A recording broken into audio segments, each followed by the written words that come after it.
नंतर मनोज जरांगे पाटील यांनी दुसरी मागणी या ठिकाणी केली की सरसकट पाहिजे। सरसकट हे आरक्षण प्रमाणपत्र हे देताच येणार नाही। त्यांना सांगितलं कायदेशीर हे टिकणार नाही, कायद्याच्या कसोटीवर टिकणार नाही। अनेक लोक कोर्टात गेले होते, त्यांचे सहकारी देखील कोर्टात गेले होते, परंतु कोर्टाने ते फेटाळलं, रिजेक्ट केलं। आणि म्हणून आम्ही त्यावेळेस असं इतिहासात पहिल्यांदा झालं, 3 निवृत्त न्यायाधीश आम्ही तिकडे पाठवले आणि त्यांना ज्या काही चर्चा होती ती चर्चा केली।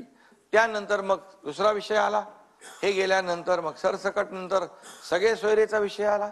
त्याच्यानंतर मराठवाड्याची व्याप्ती सोडून अख्ख्या राज्याला तुम्ही कुणबी प्रमाणपत्र द्या, कोणाची मागणी नव्हती। त्यांचं म्हणणं होतं आम्हाला मराठा आरक्षण पाहिजे, इतर लोकांना मराठवाड्यामध्ये कुणबी प्रमाणपत्र पाहिजे, हे मिळत नव्हते, ते मिळू लागले। आणि इतर मराठवाडा सोडून ज्या लोकांची मागणी होती आम्हाला मराठा आरक्षण मिळालं पाहिजे। आता मराठा आरक्षण म्हणजे मागण्या त्यांच्या कशा बदलत गेल्या, म्हणजे यामध्ये नंतर मग ओबीसी मध्ये द्या, मराठा आरक्षण 10% आपण जे दिलं, मराठा आरक्षण 10% दिलं, हे कायद्याने दिले, आपण कायद्याने दिलेलं आहे आणि कायद्याच्या कसोटीवर टिकणारं आरक्षण आहे। सुप्रीम कोर्टाने देखील त्याच्यामध्ये एक विंडो ठेवली होती, पॅरा 550। मी मागच्या वेळेस ते या सभागृहात सांगितलेलं आहे की अतिशय अपवादात्मक परिस्थितीमध्ये राज्य सरकारला 50%च्या वरती आरक्षण देता येत आणि परिस्थिती निर्माण झाली। आपण मराठा समाजाला 10% आरक्षण दिलं। 10% आरक्षण देताना सगळ्या बाबी विचारात घेतल्या। त्या सगळ्यामध्ये मराठा समाज, जसं सुप्रीम कोर्टाने, मी पुन्हा एकदा सांगतो, सुप्रीम कुणाच्या मनामध्ये संभ्रम असता कामा नये, दिलेलं आरक्षण टिकणार आहे। सुप्रीम कोर्टाने जे ऑब्झर्वेशन नोंदवली होती, मराठा समाज फॉरवर्ड आहे। बापट कमिशनने फॉरवर्ड दाखवला, मग त्यांनी म्हटलं हे गायकवाड कमिशनने या अहवालामध्ये बॅकवर्ड दाखवलं, हे कसं काय होऊ शकतं? मराठा समाज हा फॉरवर्ड आहे, मग तुम्ही पहिलं त्याला बॅकवर्ड सिद्ध करा, सोशली आणि एज्युकेशनली बॅकवर्डनेस त्याचं सिद्ध करा। तुम्ही आयोग नेमू शकता, आयोगाचा अहवाल घेऊन तुम्ही कोर्टासमोर येऊ शकता। या सगळ्या बाबी सुप्रीम कोर्टाने निर्णय देताना त्यामध्ये मांडलेल्या आहेत।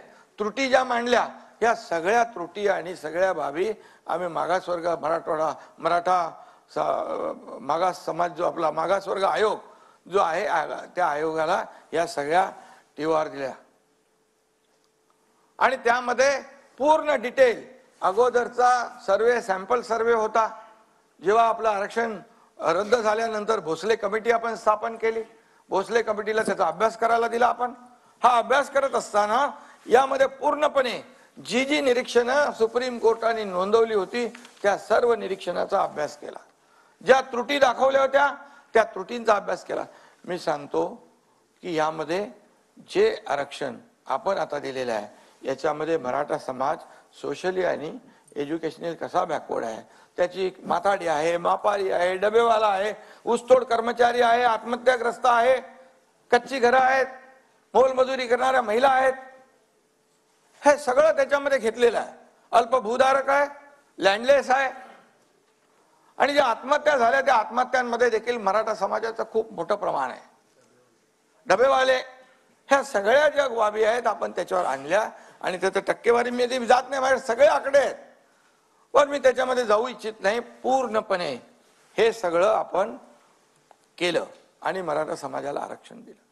मला एवढंच सांगायचं आहे की इतके वर्ष मराठा समाजाला आरक्षण देण्याची